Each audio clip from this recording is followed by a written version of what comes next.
So, hello everybody and welcome to another conversation in the series of conversations that's living a gentler life.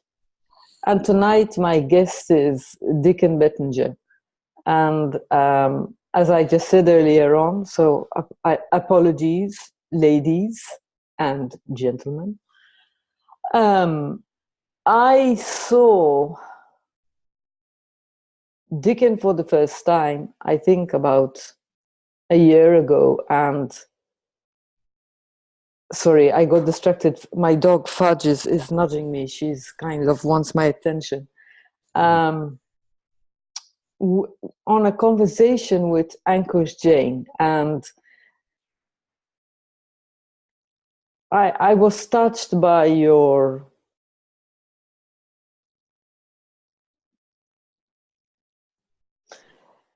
by your enormous capacity to be present and to love.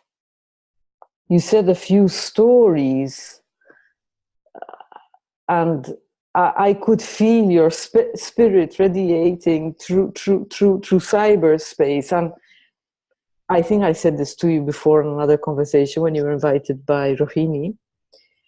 And I recognized I think for the first time, I really felt my own well-being. I started to see, okay, right, it's there somewhere because I'm seeing it reflected in him back to me.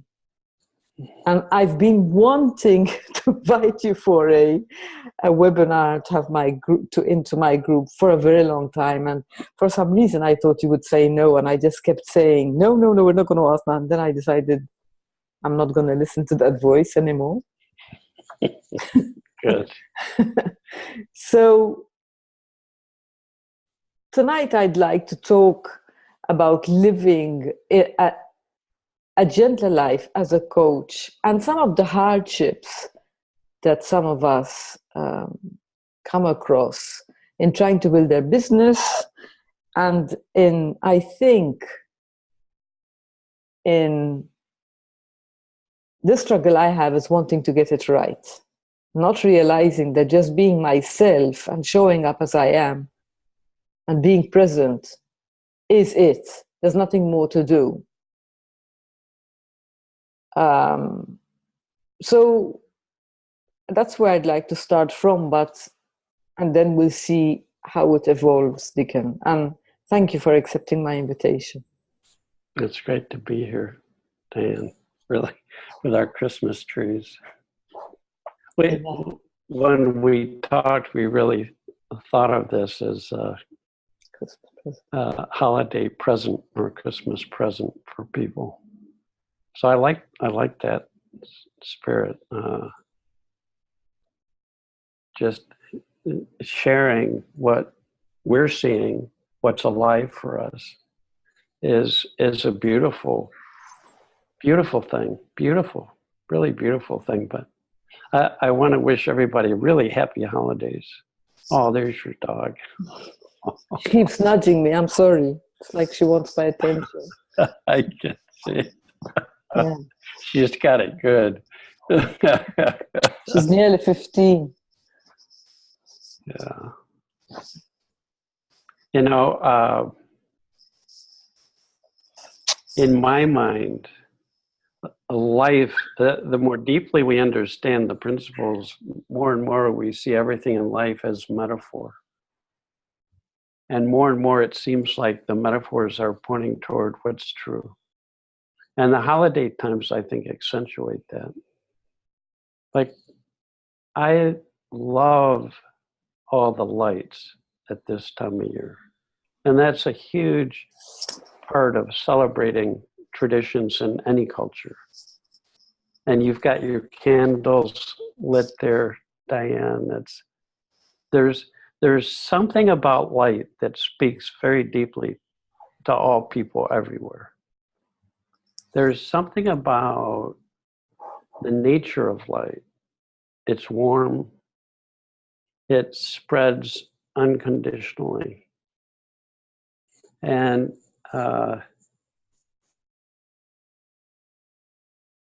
it reminds us of our true nature, as far as I'm concerned, which is often in spiritual teaching referred to as light. So if we want to, we can do that with the music and the feeling of the music of our souls, the music of the spheres of the universe, as they say. That when we get really quiet, we feel like we're in rhythm, the rhythm of light. We can feel the pulse and beat of life. Trees, what a beautiful symbol for the tree of life, and for our connection to the whole earth, that we're rooted in solid ground. So when I was reflecting on being gentle with yourself and your clients, but I wanted to start with this notion of being gentle or taking care of yourself, self-care. And properly understood, care is taking care of self, big S, our whole being. Not just little self, taking care of my ego self. So I wanted, if it's okay with you, Diane, I thought that would be a good place to start and sort of lay a foundation for why self-care is a good idea for anybody, anytime. That'd be all right to Sure. It's great. there. Thank you. That's what I was thinking of.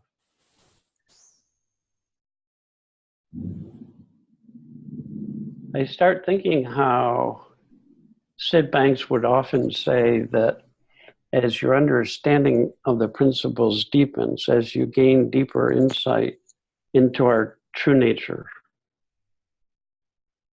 it leads anybody to our natural meditative state of mind. To be more fully awake and present. What is, so I was thinking, well, what really is a meditative state of mind? Well, it's trying to point toward our true self as far as I'm concerned. This always present, relaxed, aware, alert, wide open,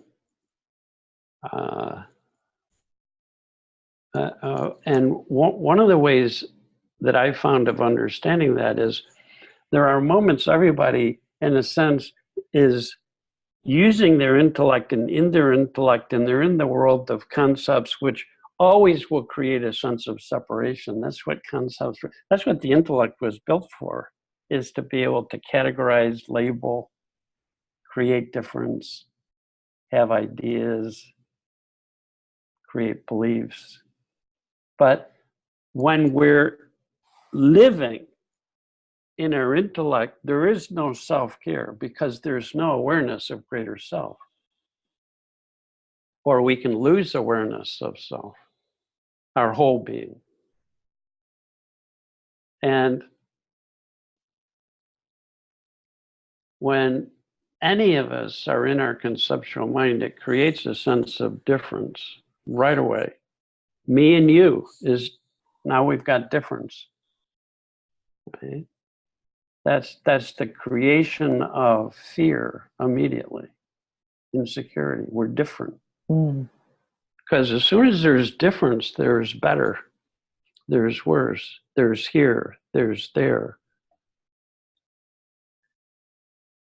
As soon as there's difference, here's what I'm feeling now, but I know there's a better feeling. See, that's a concept. Every concept has an opposite. So if you feel lousy, you say, well, I could feel good, but I'm not feeling good. So feeling good is going to happen and the birth of self-improvement. It's the birth of dissatisfaction. It's the birth of fear. And it inevitably, that very materialistic, egocentric way of looking at life leads to conflict, the conflict of difference. It leads to dissatisfaction. I wish I were different, better, more like somebody else. Right?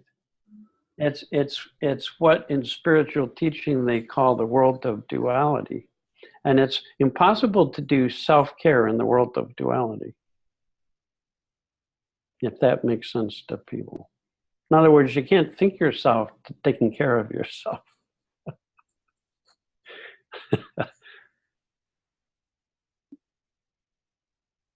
So I like this notion that all of us have the capacity to use this intellect, because when it's used wisely, it's just a wonderful gift. You know, you can analyze, you can process, you can store and retrieve memory, you can create ideas. Inherently, there's nothing wrong in itself with duality. It's only when it's separated from self. Then we define that as when we're only identified with our personal thinking and feeling, that's ego. And it's just forgetting that there's more than our ideas and beliefs. They suddenly seem true.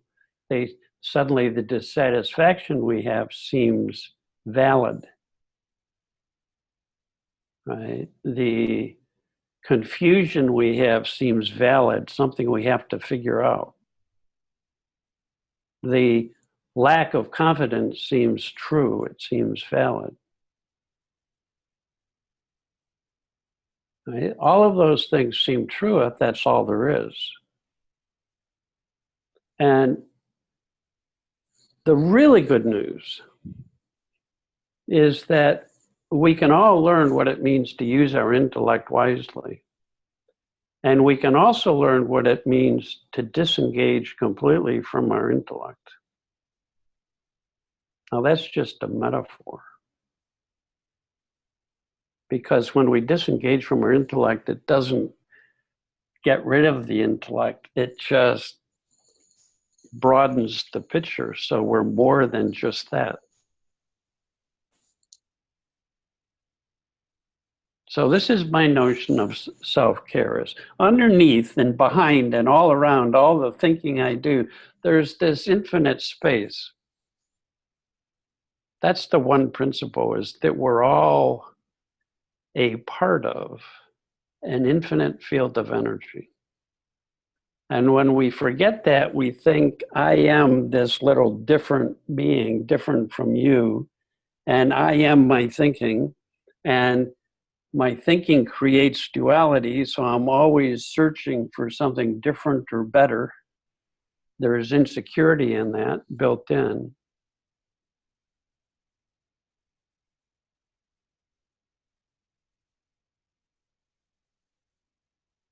So the good news is, this is the self-care part of this.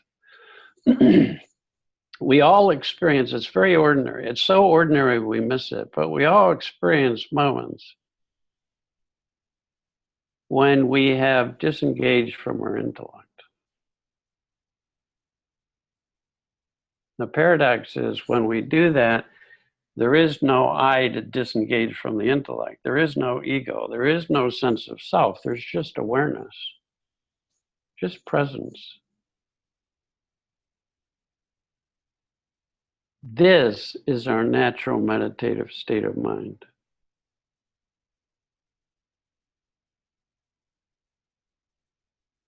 The greatest meditators in the world say it's not something you do, it's something you are. In truth, we are not a divided, separate being. In truth, we are this vast, open field of energy that takes form as human beings, takes form as human experience. So our experience comes and goes in this beautiful, beautiful space. Now, there are so many metaphors for this, and I just love metaphors. But you know, one of the ones is when you go from your the secret to life is know that you can go from your head to your heart.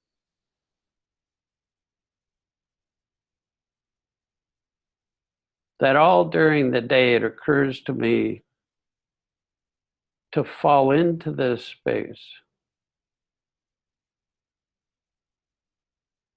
where I forget my sense of self. I forget that I am a separate being. And I just experience presence.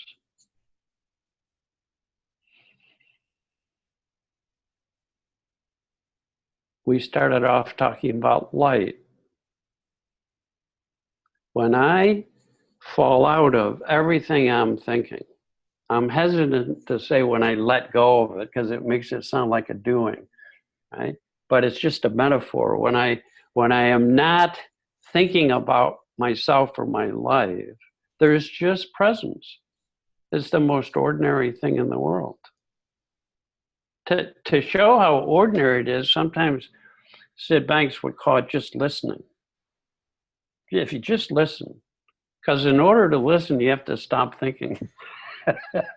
As my friend Aaron Turner says, you can't listen and think at the same time. It just doesn't work. Right? So just listen. Not to anything. Listen is a metaphor for when we just stand open to life. Some people, to make it ordinary, say, this is the now. It's the now because when we step out of the conceptual world, we step out of now and later concepts, now, past, present, future concepts, time concepts. So we're free of time. We're in the eternal now. It's a beautiful space. Nowhere to go, nothing to get to, nothing to work on, nothing wrong. Nothing to fix, as our friends Bill and Linda Pettit talk about. Nothing to fix. We're free of concepts that say there's something missing in our life or something wrong with us. As soon as you start thinking you're back in that world where there's going to be difference and insecurity, and the good news is that all of us are in truth free of insecurity. It's our nature. So for me, self-care is knowing that there is more to life than meets the eye, knowing that I am part of this field of energy, knowing that I can fall back into this space of pure presence that has no boundaries, no limits, no judgments, no shoulds. It's what Sid would call pure thought, which is thinking free of the contamination of our personal thinking, which is limiting concepts and beliefs and ideas about ourselves and life that are just made up, free of limitation. Now, the other thing I want to say about this and why light is a nice metaphor, like the candles, you get closer to that light, you feel more warmth.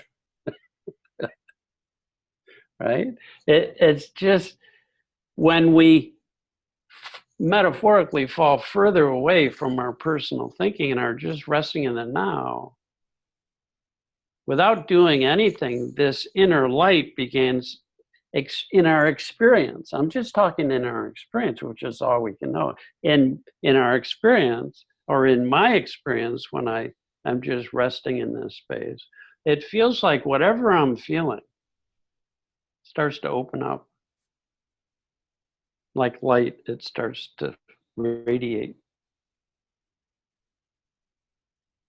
of spiritual traditions talk about radiant life, the radiant heart, radiant being. This is what they're talking about, is that there's a feeling. So Sid says, if you want to find truth, and we're going to translate, if you want to take care of yourself, experience self directly, you need to disengage from the intellect just temporarily and fall into this space, just resting in the now, just wide open, listening, receptive, alert.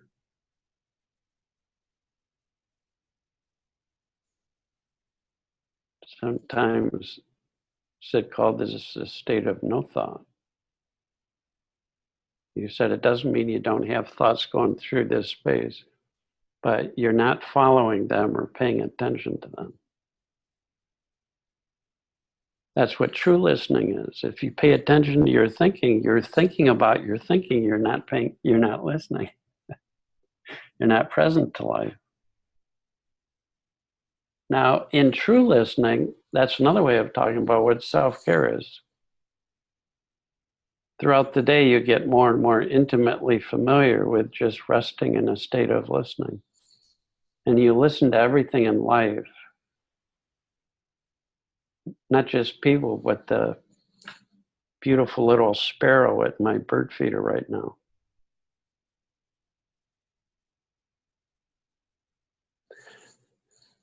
Now, those of you that know me know that I've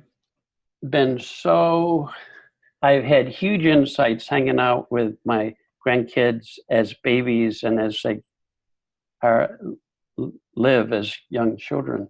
And sometimes this space of pure thought or pure consciousness. In spiritual traditions, they talk about newborn consciousness. In other words, when we're born as presences, as aware presences. It's our natural state, what some people call our default setting. And it's before we have developed concepts. It's the preconceptual stage of life.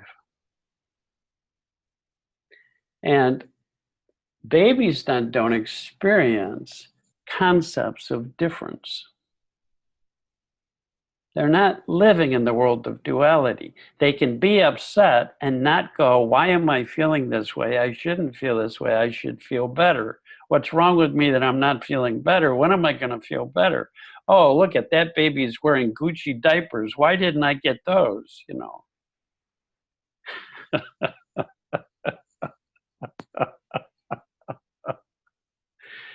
So they're not living in a state of chronic dissatisfaction and searching and waiting for a better future. They're free of that, as we are in those moments that happen to everybody. They're very ordinary, but we don't realize the nature of that. So we don't know, oh, that's our true self. We can rest in this. And the more we rest in that space, the more we receive divine nourishment, the more we experience freedom from any personal thinking. So we become less and less influenced by what we think. So you can have a thought, I am so stupid, and it doesn't mean anything. If we think it means something, that's how Sid defined mental illness. We think our thinking means something, especially our low mood thinking. We think that's true, we're going to suffer terribly as an ego, thinking that that's all there is in life, that that's truth. And when we begin to reach the point where thoughts flow through and they're meaningless, they're all neutral. They mean nothing until we give them meaning. It's the feeling of freedom renews our spirits, uplifts our spirits. There's a feeling to that. So Sid would say, listen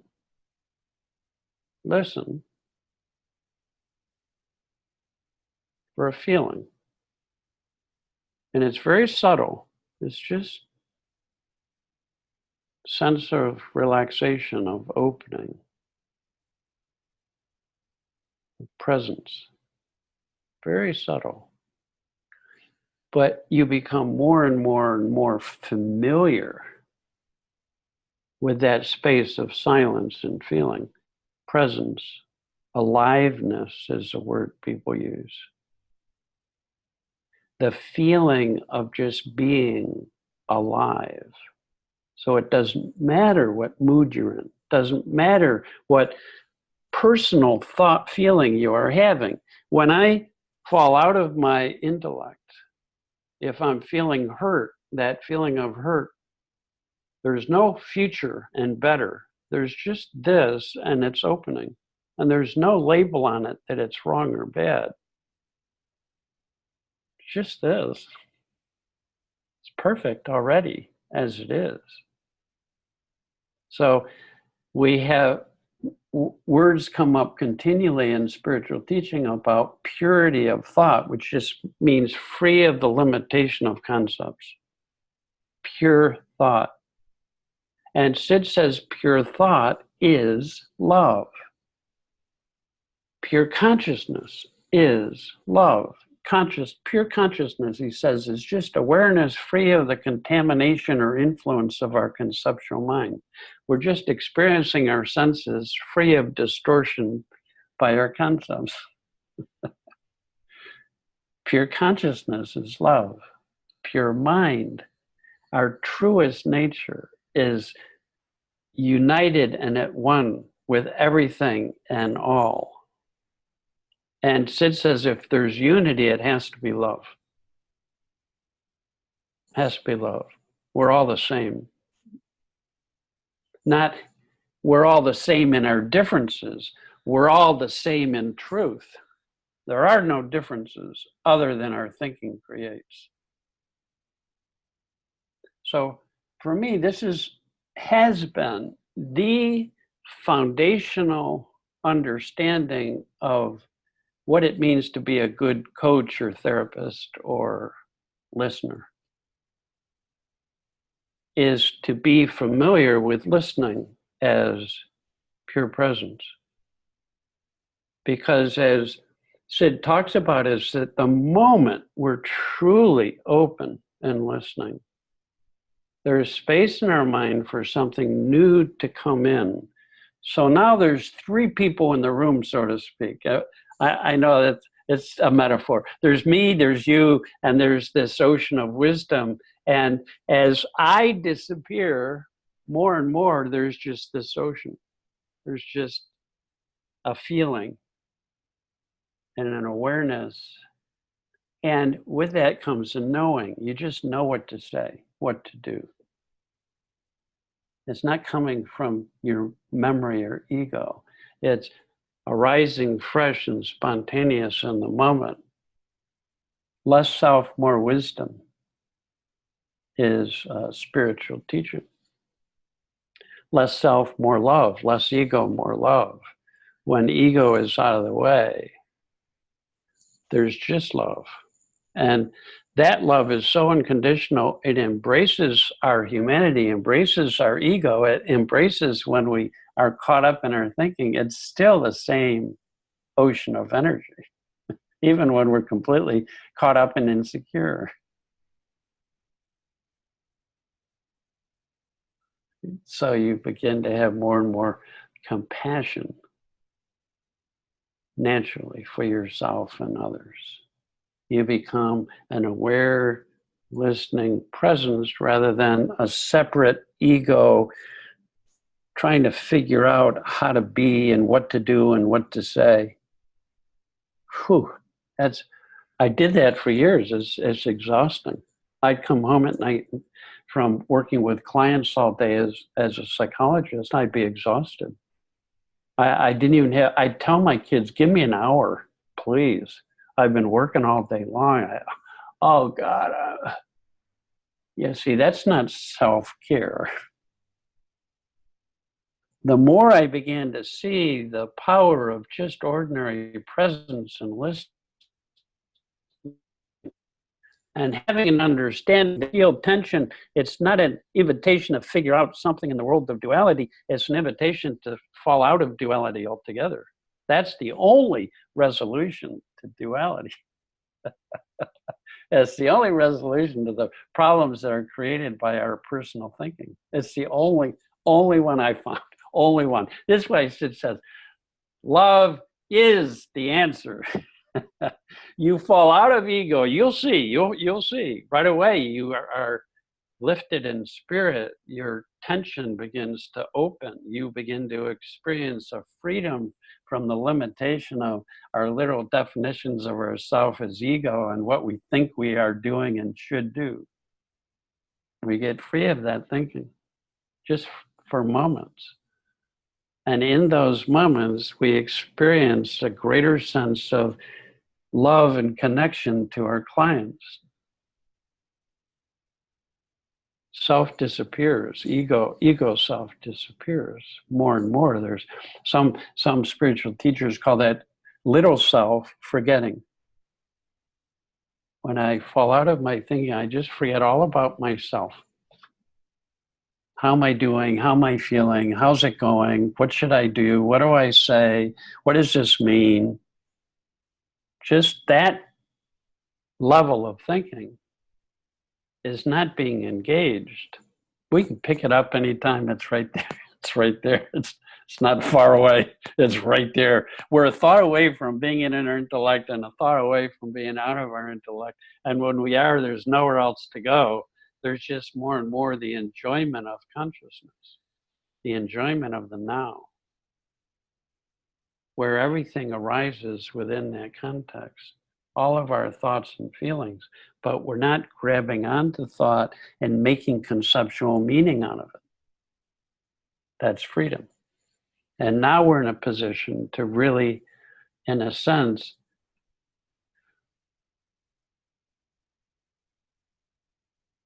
point people in a direction that will relieve them from the suffering of their dualistic thinking. That's all we're doing. We're pointing beyond their personal thinking to a space of being and presence. So you can say being, spirit, and presence are the three principles. You can say being, spirits, and presence experienced is love. Then there's one principle. So, may I interrupt you? May I ask you a question? No, this is a good time.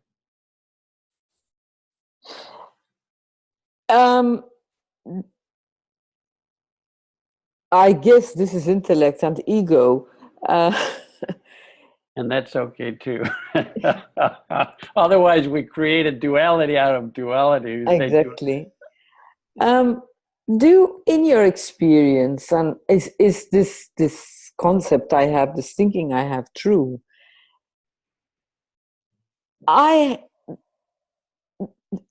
Does the place we come from, what you said, we're pointing people to their own duality. We're pointing people to their own separation thinking. You know, that they're not as one with this consciousness. I'm convinced that if I'm coming from that place, people can see it more. But if I'm not, they won't. Having said that, I know I cannot give people insight. Nobody can. But if I mean, that's the place you're coming from. Is it contagious? That's a stupid word to use, but do you understand my question? Yes. Look, you can see that. I've seen many times going to my kid's pediatrician's office where there would be a group of adults sitting in the waiting room with their kids or waiting for their kids, and they're reading magazines, and someone brings a baby into the waiting room. And like light, newborn, fresh, innocent is a reminder to something beyond our intellect. And wisdom responds to itself. I don't know how else to say it. As egos, we can say, well, we're living in the world of our thinking and that's all we're ever experiencing, but it leaves out of the equation. That's a very egocentric way of looking at it. We are very affected then by love because it reminds us of our true nature. Mm. So I've seen, for example, here we're having a get-together party or a gathering, and Sid would be in town to meet with us, so he'd come into the party. And I've seen several times where there would be someone in the group who was really sort of caught up in their thinking or insecure. And he'd just go sit next to him, wouldn't say anything. And they'd get better. See, we're all connected. It's not like we're disconnected. Mm. If we're separate waves, then we can talk about one wave isn't influenced by another wave, but let's go beyond that ego definition of being influenced or not influenced, just for a minute. And then you say, you have an ocean, you throw a pebble into the ocean, does it affect everything? If we're all connected, if it's an ecosystem, right? This is why love does remind people of their true self on a level beyond the intellect. I don't know how else to say it. Mm. Like Sid says, stories are really helpful to tell people, to teach the principles with stories, because stories get in under the intellect. Or he'd say, I'm not talking to your ego, your intellect, I'm talking to your soul. So it's just, they're metaphors, but it's talking about there's a deeper level of influence when we're not in ourselves. We do influence everything around us. We're changing the ecosystem.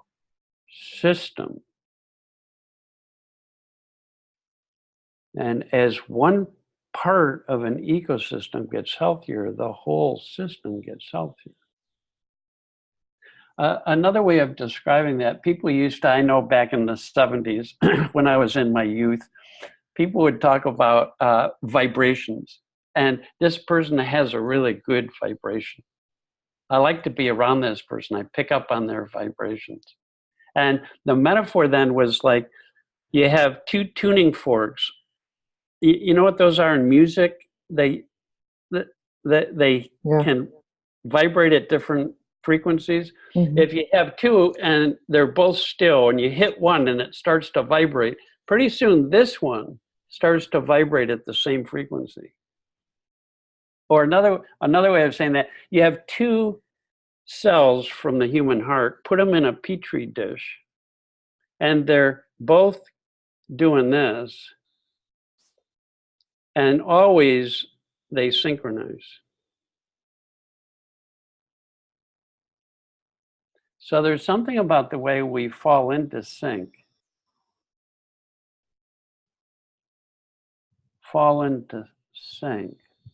with someone who's in harmony with life, who's not in the conflicted nature of duality.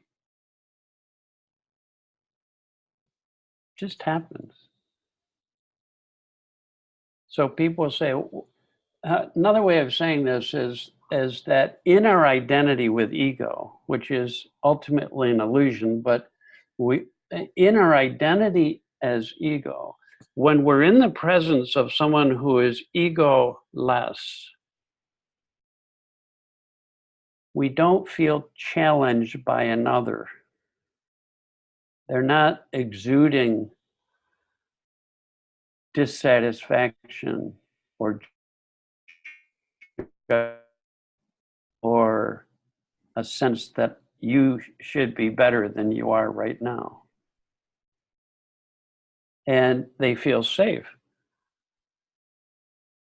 People feel on a deep, deep intuitive level, people feel safe in the presence of someone who doesn't have an agenda for them, who isn't judging them.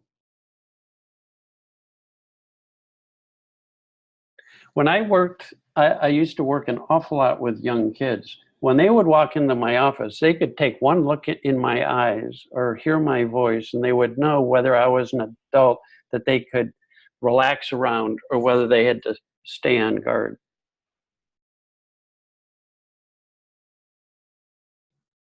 So if we're not egos, but all connected, then it's an ecosystem. And as we experience this deeper feeling of love and our whole physical beings begin to radiate with that light, it makes it safe for people. Makes it safe. My friend Kathy Casey say the hardest thing for parents to do is really just listen to their kids. They don't listen. They just sit there with their agenda, and then they keep trying to push their agenda forward. And so kids don't feel listened to, they don't feel heard, and they don't feel safe, so they stop sharing with their parents. And what I've seen is when I've worked with those parents and they begin to wake up out of the tension and insecurity of their personal thinking and become more relaxed, open presences, their kids respond. Their kids respond. So what I'm hearing here is, which is closely tied to self-care, is to have a greater impact, take care of yourself and take care of that space that is infinitely available, that is there all the time, the presence. And if you care for that, just by doing that, you impact others. It's that simple, my God. Yeah, I think it is. That's how I'm seeing it now, Diane. That there's never a time when self-care is not called for or appropriate, ever. And as Sid would say, we either look in the direction of our personal thinking to resolve what we think is unresolved in our life, or we fall out of that struggle and conflict into this sense of presence, awareness, openness, vastness, warmth. And then wisdom brings us the feelings and the thinking we need to resolve anything. So either we think it's my ego's job to figure out my life, or who am I to have the arrogance to think that my ego can do a better job than the intelligence that knows how to create universes? That's ego arrogance. Here, let me figure out my problem.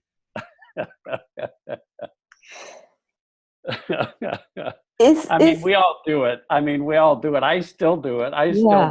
But it doesn't get me anywhere. That was going to be my next question, Dicken. I mean, you've been around the principles. You are first generation student of Sid. You knew him. My next question is kind of, I'm seeing a different Dicken to a year ago, actually. A more expansive Dicken. I don't know what words to put it, but you were already larger than life and in such a beautiful way, but now you're taking over my whole computer, you know what I mean? In a wonderful way. So I've seen, I mean, I follow you, I listen to your recordings, and I suppose my question is, was it incremental for you? Was your deepening incremental for you, or was it just a bolt of lightning? It's always been incremental for me. I've seen people have bolt of lightning transformations. And Diane, I think you're right. I think with the insights I've had in the last year, I feel freer more of the time than I did a year ago. I know that. Another way of saying it is, as we begin to get unburdened by the influence of our personal conditioned thinking, as we see that as thought and fall out of it, as we get unburdened by that thinking, we literally feel lighter and more expansive. And it literally can be experienced by other people. I've worked with people who are clinically depressed and they feel like really tight. Oh, my heart goes out to them because they are in the world of duality and think that their worst thoughts are true. And they don't have a sense of connection to something greater. So it becomes impossible for them to discover this self-care without a reminder. And the reminder can come from reading a book, from listening to a SID tape. They're just pointers back toward your true self. And then you go, oh my God, I forgot. It's like, uh-oh, waking up. And insight is not words. It's seeing life from within or beyond the intellect again. And going, oh my gosh, this is what's real. This is what's true. This is who I really am. This is the I am that people are talking about. Mm-hmm. This is the heart, the source, the light, the love that I hear people talking about. And we remember truth. We remember self, capital S, which includes little s self. So little s self is not a problem to big self. The ocean doesn't have a problem with its waves, no matter what they're up to. That's beautiful. Right? There's no judgment. There's no judgment. So less and less do we become judgmental with the fact that we're all over the place and we're human and we get caught up and our thinking starts to seem true and we start to identify with ourselves and we become a little egocentric and we don't make great decisions or we say things from that space and we get into trouble in our relationships. But the important thing is to know what direction to look in when you realize you've gotten off. And the direction to look in, there's two directions in my mind. Into my thinking or beyond my thinking altogether where I don't know anything. To go back into the unknown. To fall out of my personal thinking altogether. To surrender, to let go.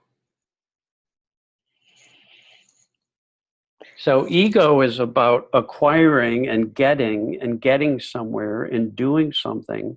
And our true self is about surrender and falling open. It's the opposite. It's the opposite of what ego is always looking for something else to think about. It's built to do that, isn't it? It's cool sometimes because then the more you start identifying with something greater, you can go back into your personal thinking and it's like a playground. You don't take any of it as seriously.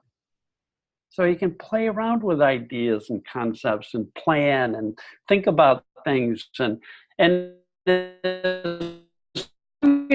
as long as it's fun, you're using your intellect wisely. When it's not fun, it's just an indication. If you keep thinking now, you're going to misuse your intellect. You will never, ever get understanding or love or compassion or insights or fresh or new from being in the intellect.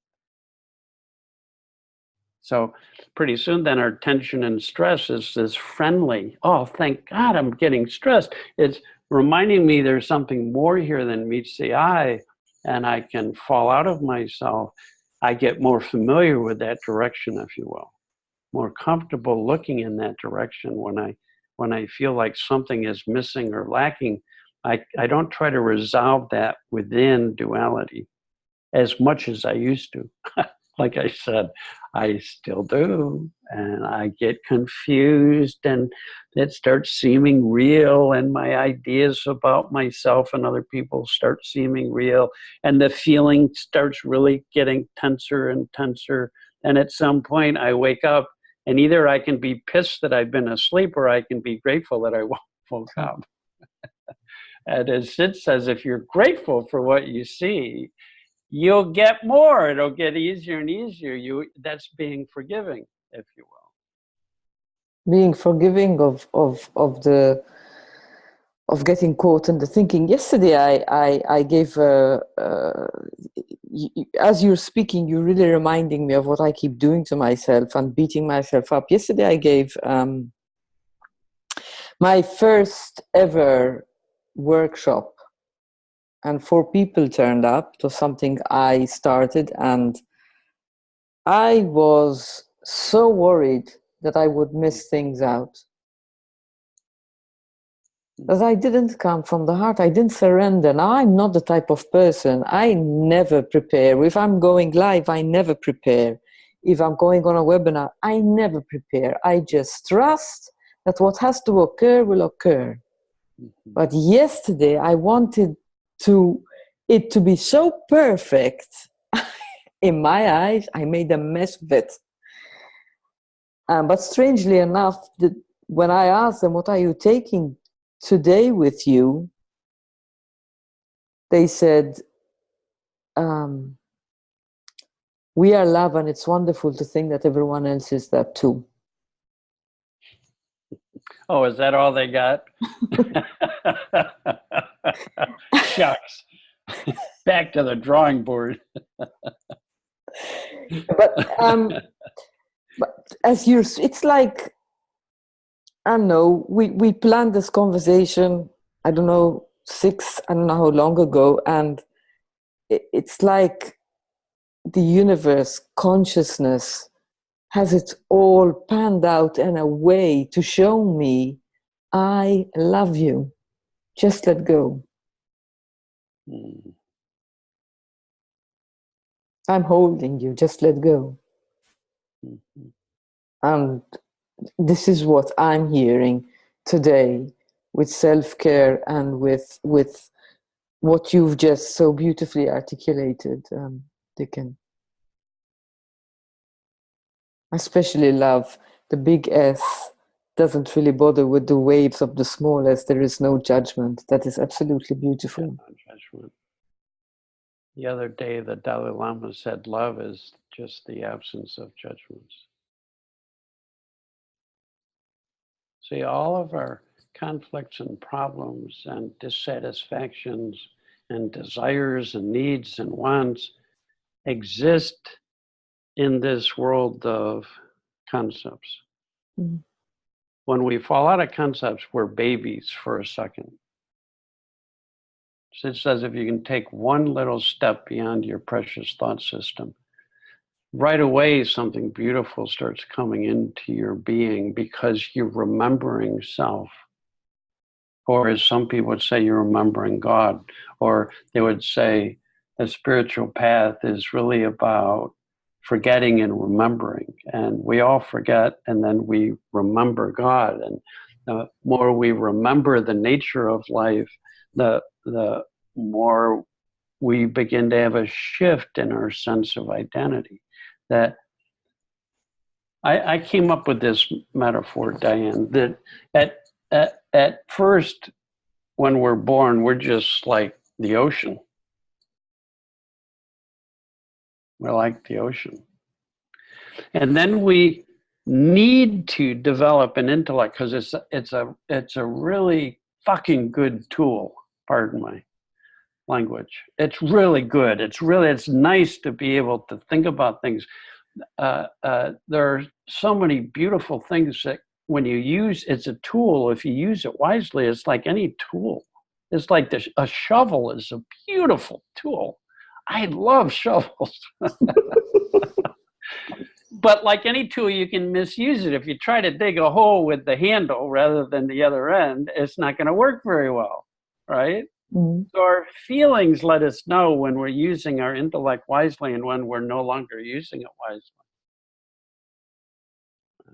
So then, the more as we're growing up, the more we use our intellect, the more we begin to identify that that's who we are. And then we lose sight of spirit, of soul, of presence, of pure awareness. We stop identifying with that. And we start to become more and more insecure as egos. And the metaphor would be like, at that point, we start seeing ourselves and other people as separate waves on the ocean. We don't see the ocean at all. We just see the different waves, and we start comparing, and you're bigger, and you're better, and you know more, and I should be a bigger wave, and I have to take seminars and becoming a big wave. And yeah. And then we come across a pointer in life. Could be a baby, could be a book, could be a person, could be anything really, that all of a sudden reminds you of this other space. And after a while, we start realizing I'm always intimately connected to this state, to presence, to life, to pure energy, to spirit, to God. I'm always already connected. I feel like that's what Sid did to me. I'm this insecure little wave, and I go to hear Sid the first time, and he says, Dicken, you're not who you think you are. Look down. And as a wave, I looked down, went, whoa! Whoa, spirit is huge. Oh my God. Right? And then I transitioned from thinking I'm a separate little insecure wave to I'm a wave that's connected to the ocean. And then every once in a while, I get a little teeny glimpse that I am the ocean waving.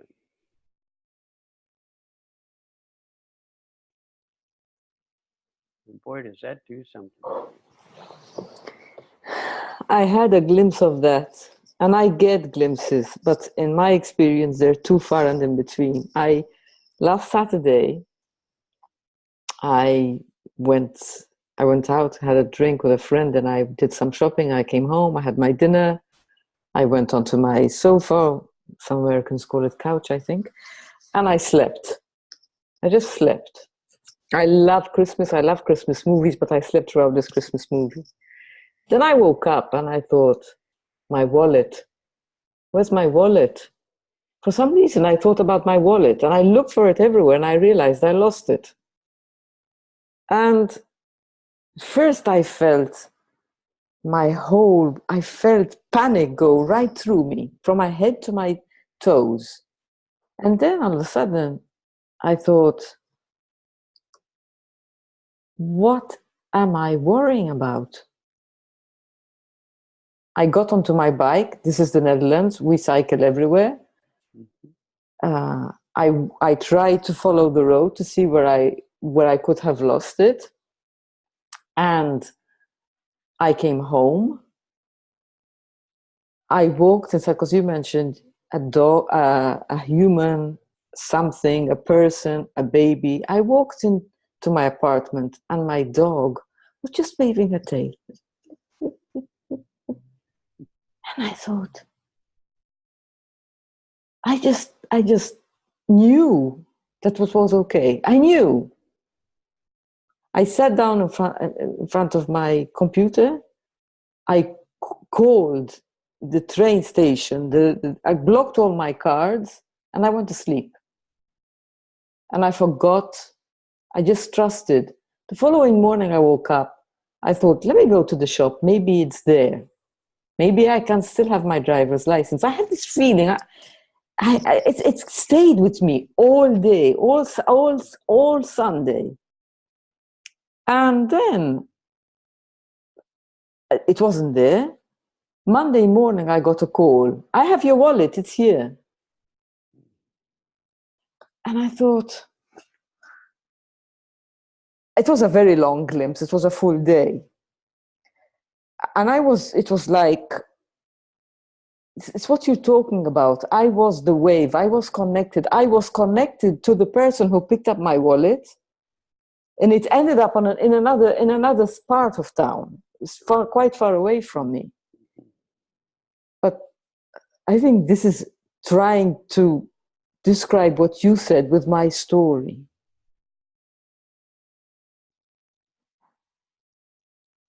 And the dog just woke me up.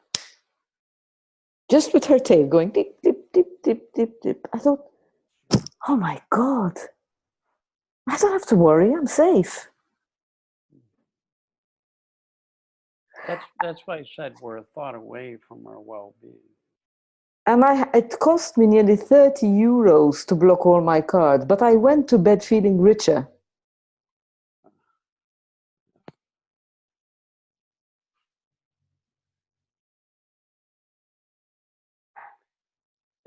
It's both the most ordinary thing in the world to fall out of disconnect from our intellect. That's the most ordinary thing in the world. And the experience of it is always magical, sacred.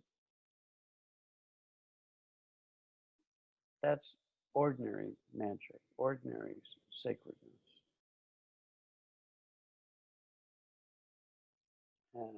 And I love how that gave rise to this spontaneous sense of generosity. Gratitude, Diane. I went to bed feeling richer. But that's gratitude, just spontaneous gratitude. The more we get familiar with this space and trust how we're being led by that deeper knowing and wisdom, the more we begin to experience that kind of gratitude. I wish I could give you a bear hug, but a really big bear hug, really. I'd like to open the conversation to questions. So, so ladies and one gent, I believe Joel is here. Please raise your hands. Use the managed participants down below and raise your hands, because I can't see you all. I wouldn't today. I wasn't expecting so many. It's wonderful. So, you have questions for Dicken?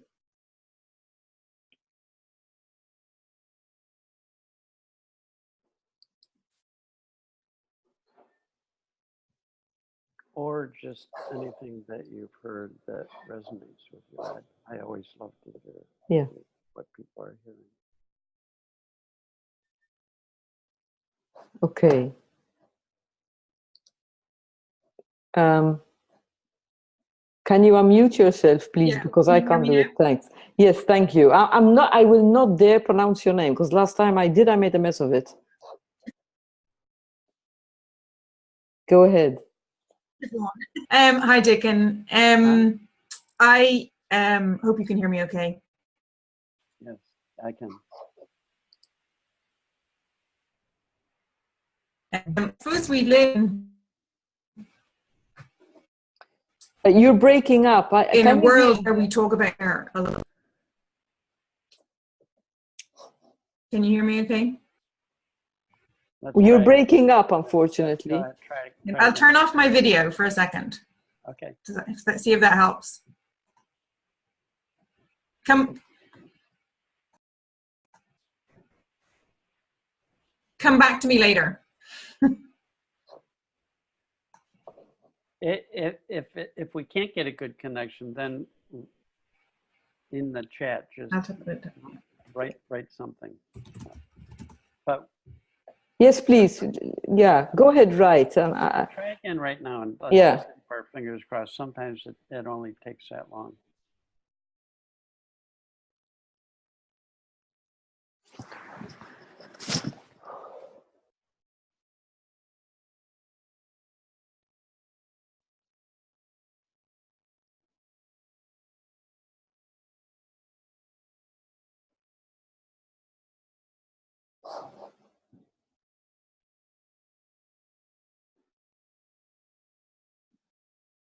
Oh, she's typing.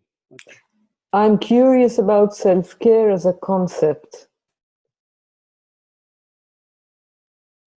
Yeah, anything can turn into a concept. And ego would love to turn that into, okay, now I got to do self-care. I work in the holistic field, and self-care is something we talk about a lot.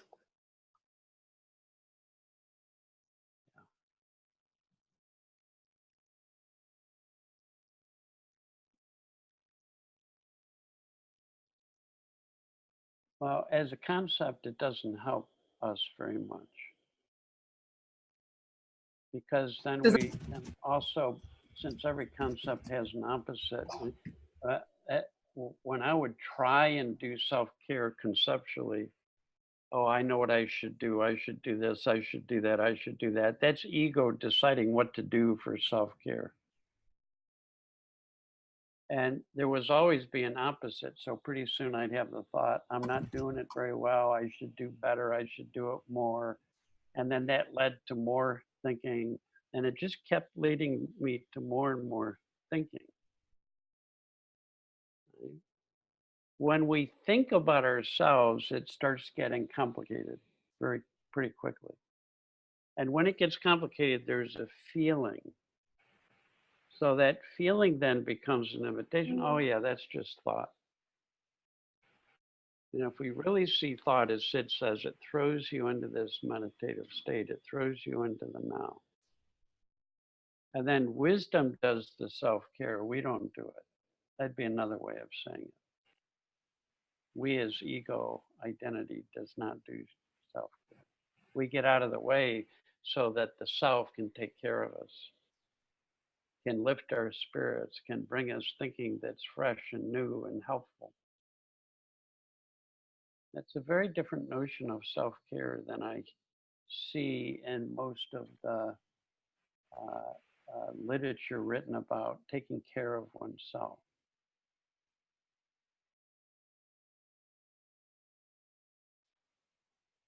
And again, that's not to say that having an idea about what to do to take care of yourself and doing that is always a bad idea. The true self-care happens in those moments when we're not there, and then we get taken care of beautifully.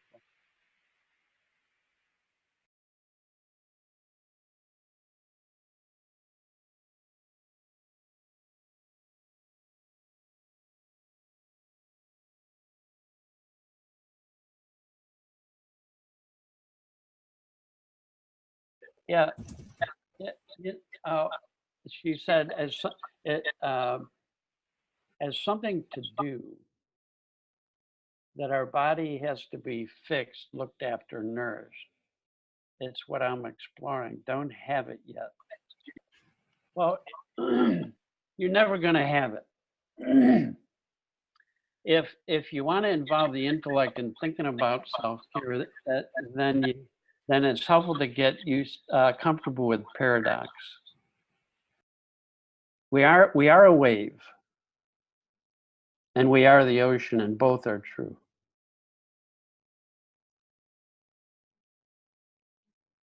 we're thinking human beings, so we can't not have an ego.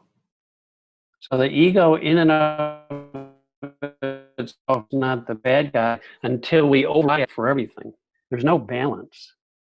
There's no balance. So when I feel that kind of uncertainty about a concept, or I'm struggling with something, it's an invitation to fall into a space where the conflict doesn't exist. I'm not looking to be fixed or thinking there's something wrong or something that needs to be nourished. As soon as I think about it again, I am looking for something. And both are true. It's just two different ways of using the mind. And so when we get used to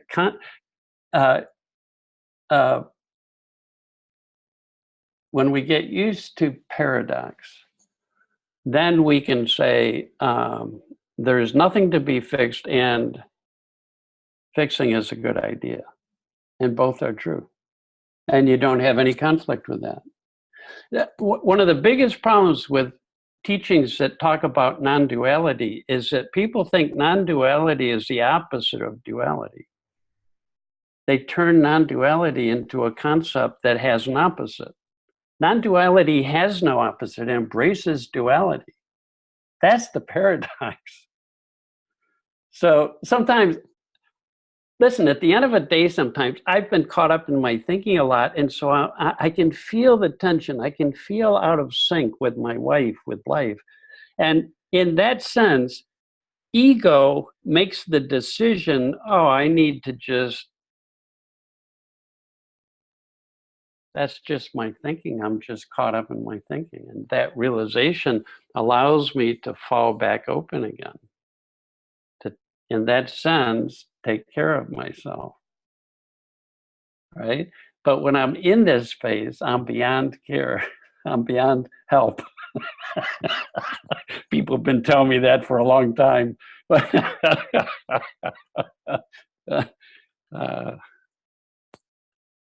But there is that paradox, and there always will be that paradox, but the paradox cannot be resolved with the intellect. I think that's what I'm trying to say. And then it's fun to both think about it and not think about it, to see yourself as a human with things that can improve, and then see yourself as the wave on the ocean, and you just fall deeper into that sense of ocean self. Finding the balance, as Sid says, the goal is not to disappear from yourself and not have an ego. He says that's not the goal in life. Right?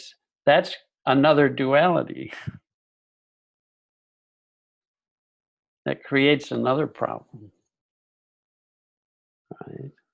When we embrace both of our humanity and our beingness, our finite nature and our infinite nature, it's then not saying one is better than the other. And, or another way of saying this is, Sid says you get really good at going back and forth between the two worlds. One is one is the conceptual world, and then falling out of it, and then going back into it, using the tool of the intellect, then falling out of it. And you get to use the intellect more wisely, and you get to spend more and more time out of it. And then there's harmony between wisdom and the intellect. There isn't a conflict. It's all that non-duality embraces the duality of the intellect. Words fail here. That's why it's a paradox. That's why, in a sense, as we mature in our understanding, we get more comfortable with the paradox that I am a very limited human being with lots of frailties, and I make mistakes, and then I'm not any of who I think I am. And that being doesn't make mistakes, and everything is perfect.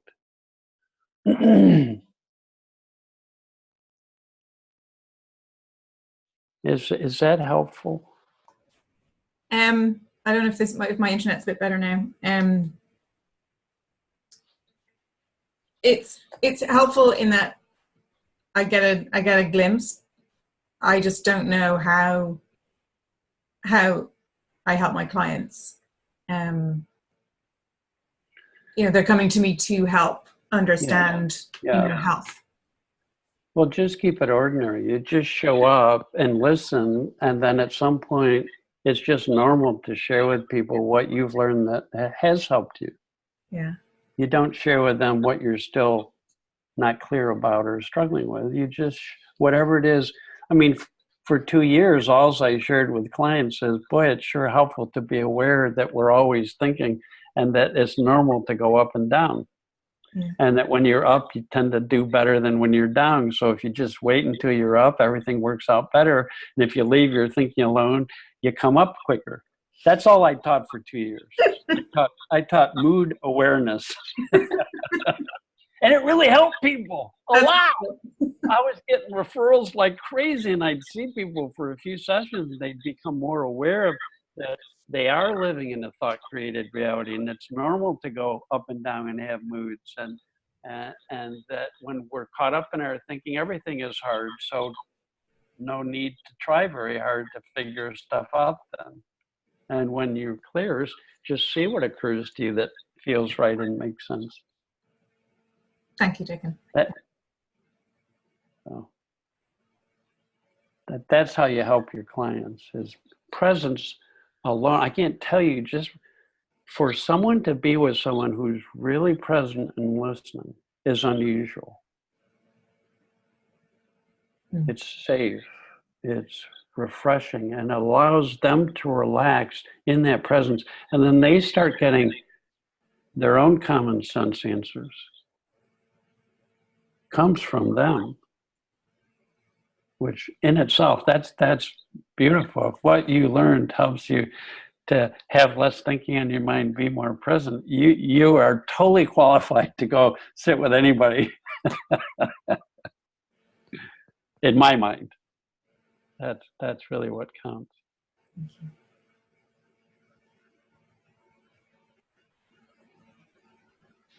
The Dalai Lama says it's really simple. You just go and be kind to people. So all you have to know is that the point of life is kindness. So just show up with someone, be kind to them. Doesn't mean you won't get caught up. Doesn't mean you won't have difficulties. Doesn't mean we don't struggle or that our thinking doesn't start seeming real. But then we wake back up, and as soon as we do, we can be kind to people again. So we just that's our go-to. Presence and kindness, or silence and love, are where truth said, where Sid says truth is always found.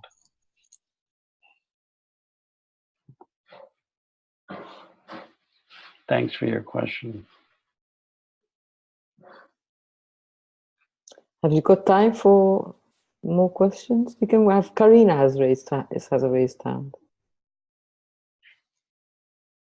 Yeah, I have time. Someone has a.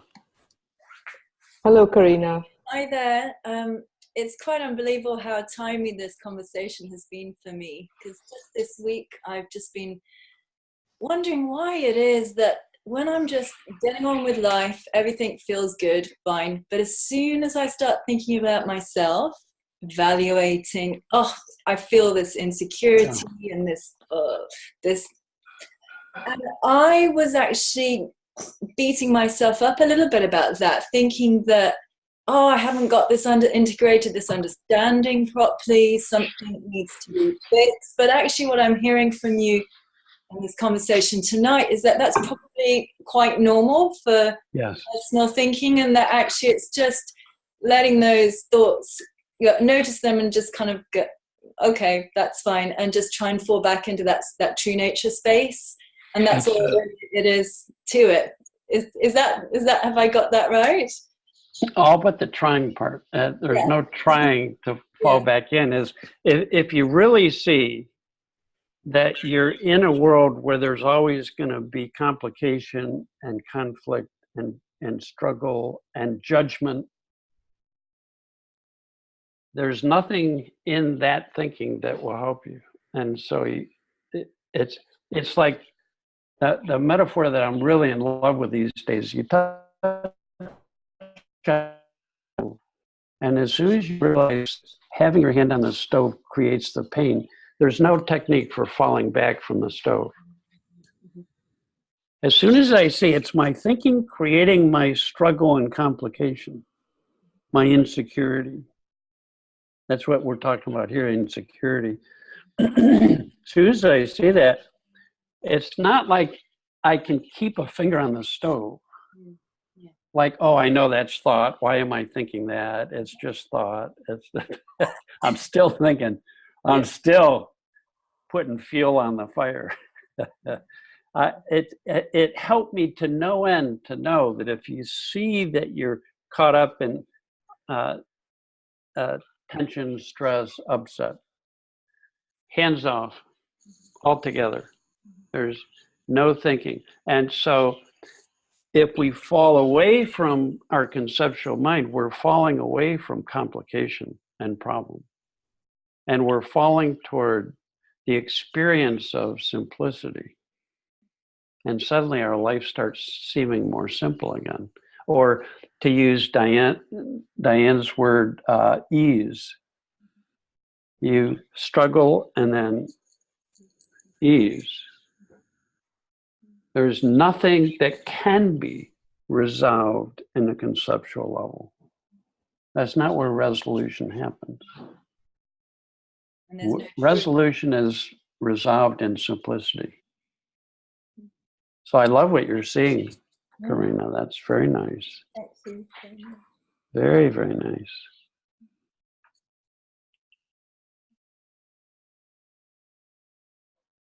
And it's normal then to have opposites and struggle and conflict. If we get caught up in our thinking for very long, that's inevitable. Just inevitable.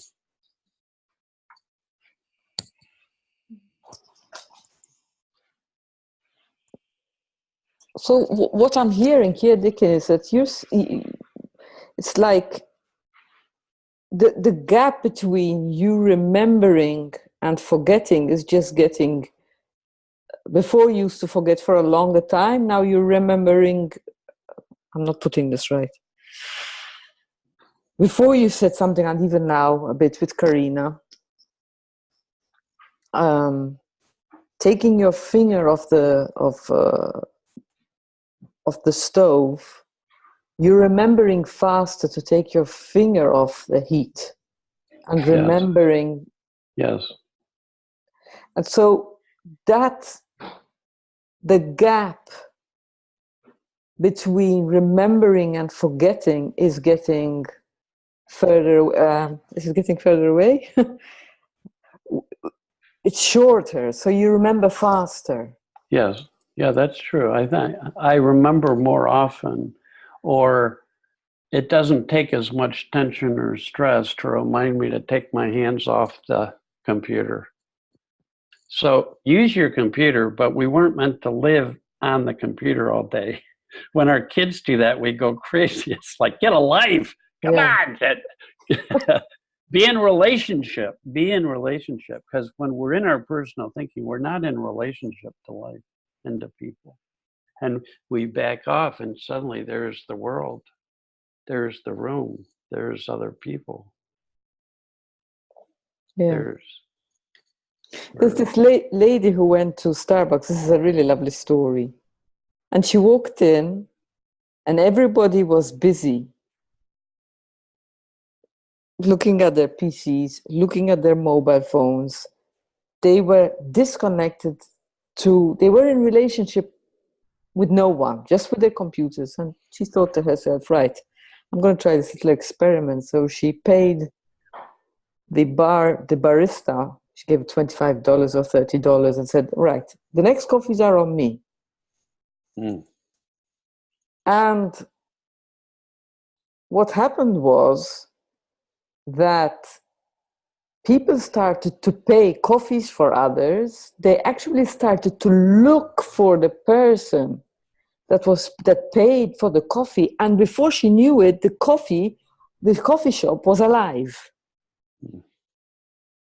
I really paraphrased the story, but it struck me how she managed just one simple gesture, how the people started to relate to one another, people started to feel warm, people were connecting, and they forgot their computers, and they got into life. That answers your question, is kindness contagious?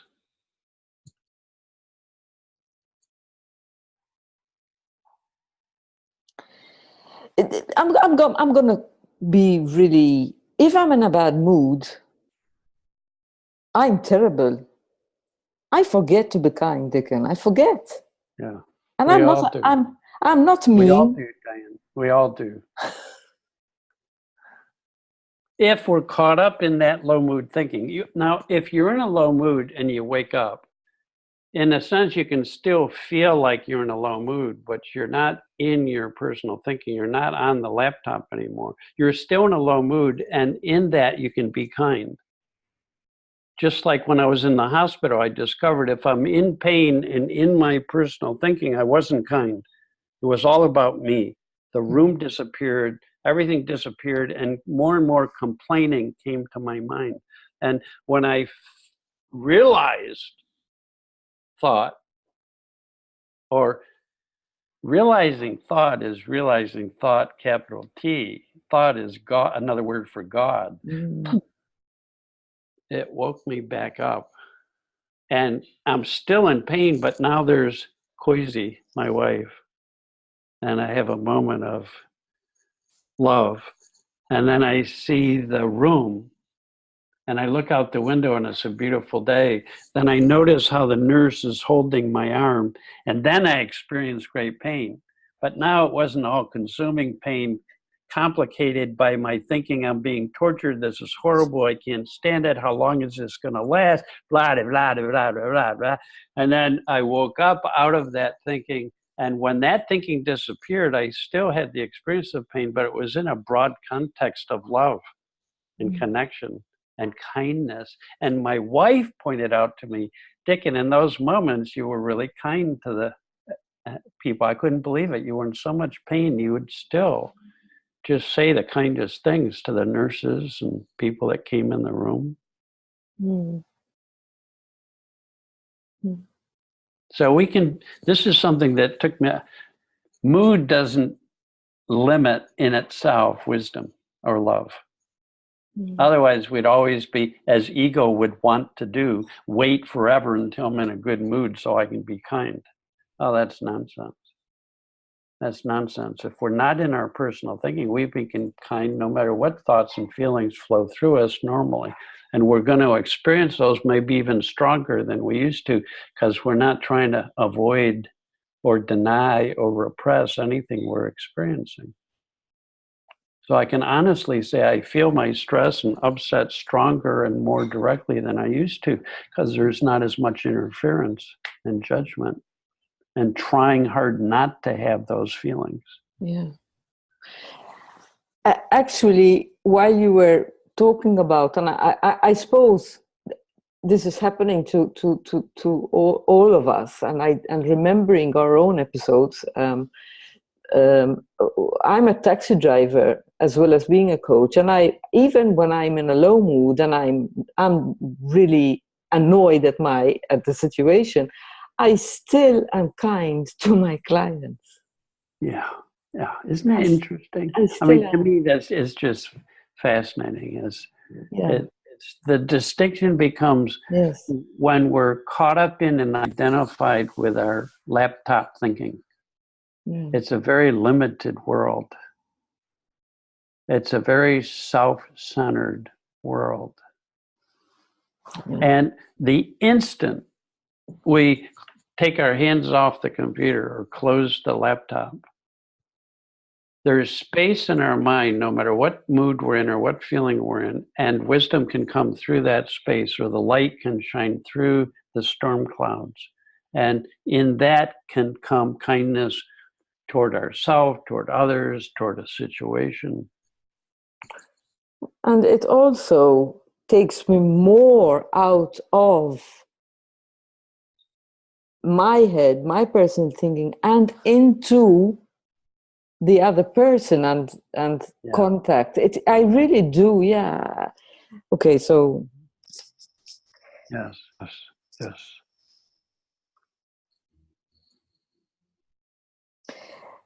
this has been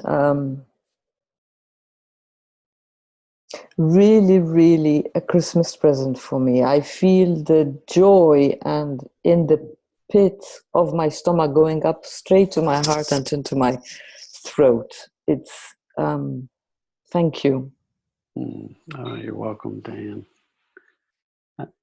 Thank everybody for coming. It's been wonderful seeing your faces, and I appreciate the questions, our comments as well. Thank you. Merry Christmas, Happy New Year, Happy Holidays, Happy Hanukkah, whatever. Okay.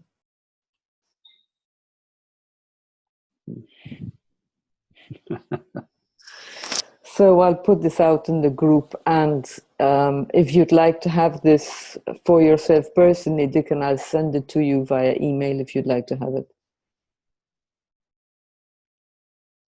Great. Thanks, Diane. Yeah, would you send it to me, please?